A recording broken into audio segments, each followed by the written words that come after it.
Lynn, the next question comes from the chief of staff of one of the Senate offices, who is tasked with dealing with questions around the TARP funds.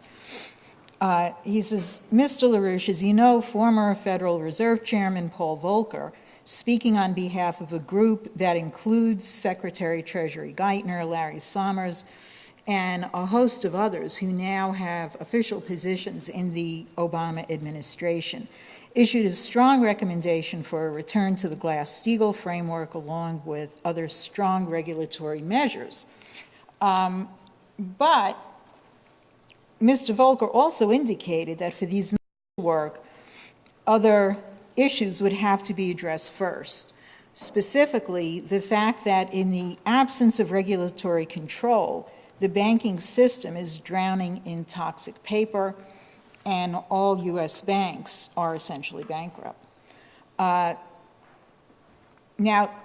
he addresses two questions here. I'm just going to go through it very quickly. He says, yesterday, Geithner made two tentative proposals to the Senate. One was to take all of the toxic paper and to place it in one place. This is not the bad bank proposal. He said that in public health terms, it would essentially be placed in quarantine so that we could begin to work with what is otherwise salvageable. I think Lynn answered this. But number two, he says Geithner also indicated that the administration's view is that they want the second half of the TARP funds to be released and to be used not to bail out the banks per se, but that the banks would function essentially as clearing centers for the disbursement of funds directly to the people who are hardest hit by the credit crunch, namely homeowners, small businessmen, farmers, and others whose access to credit has been largely cut off in the midst of the current crisis. This would clearly serve as a major injection of relief delivered directly to those Americans being strangled by the cutoff of credit. Although I understand these measures fall short of what you've proposed, they've already provoked howls of protest from the world's financial capitals. That's true. They called Geithner the Antichrist yesterday. Our view is, however, that such measures could be taken almost immediately and that they would go a very long way to providing the new administration with a kind of support and goodwill from the majority of Americans that would then allow the administration to move forward with what are deeper and probably more controversial restructuring measures. Could you please comment on this? Well, you have to remember that back in 2007, I proposed all the remedies that are required. And what I proposed then is better than what's being proposed now. The Homeowners and Bankers Protection Act, which secured a tremendous amount of support on the state and local levels in the United States, still provides for this.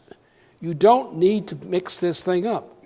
You provide the Homeowners Protection Act because that's a very separate question, including question of whether fraud was committed in creating some of these mortgages, or whether they were overpriced or whether they should be reduced and so forth, in what form for the homeowners. Because remember, a lot of these mortgages were swindles.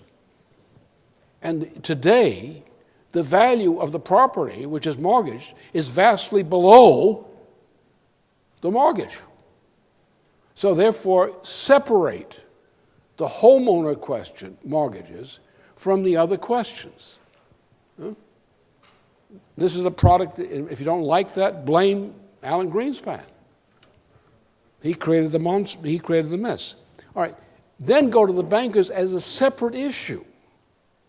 In other words, separate this thing, you provide protection for the banks and the homeowners on one side that against foreclosure action.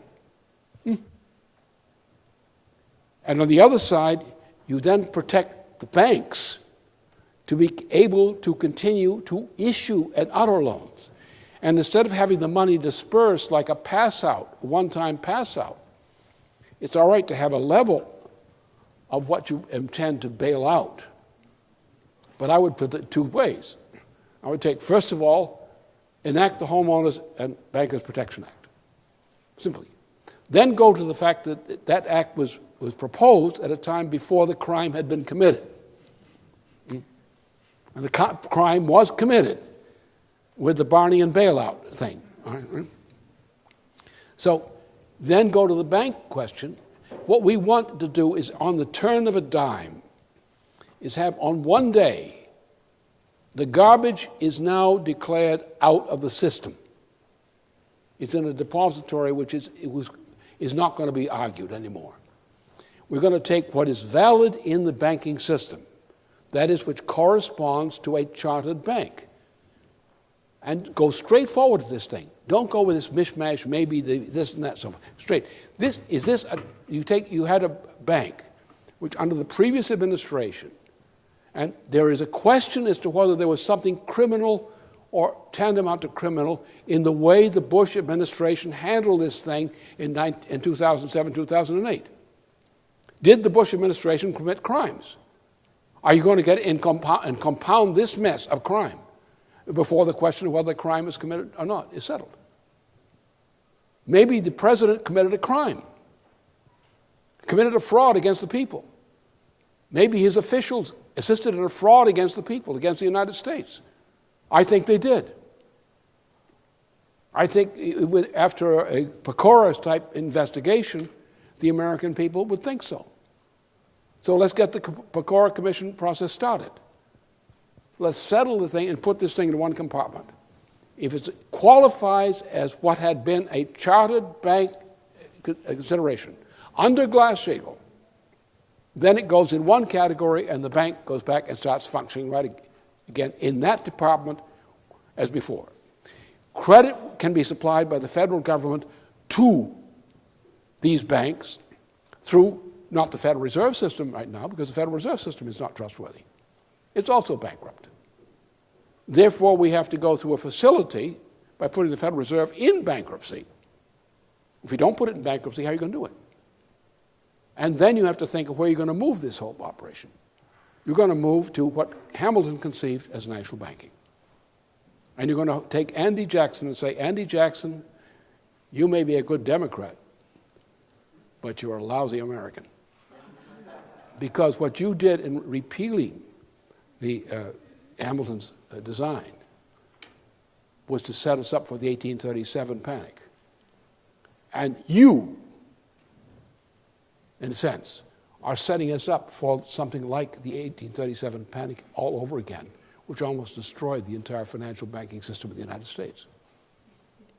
So I think to go the other way, put the Federal Reserve System into bankruptcy. It is bankrupt.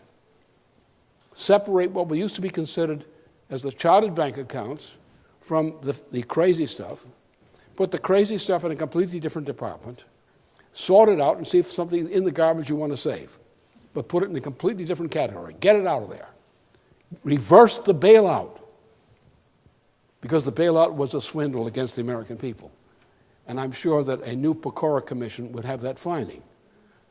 I have already made that finding, if anybody needed help on that. Proceed in that direction.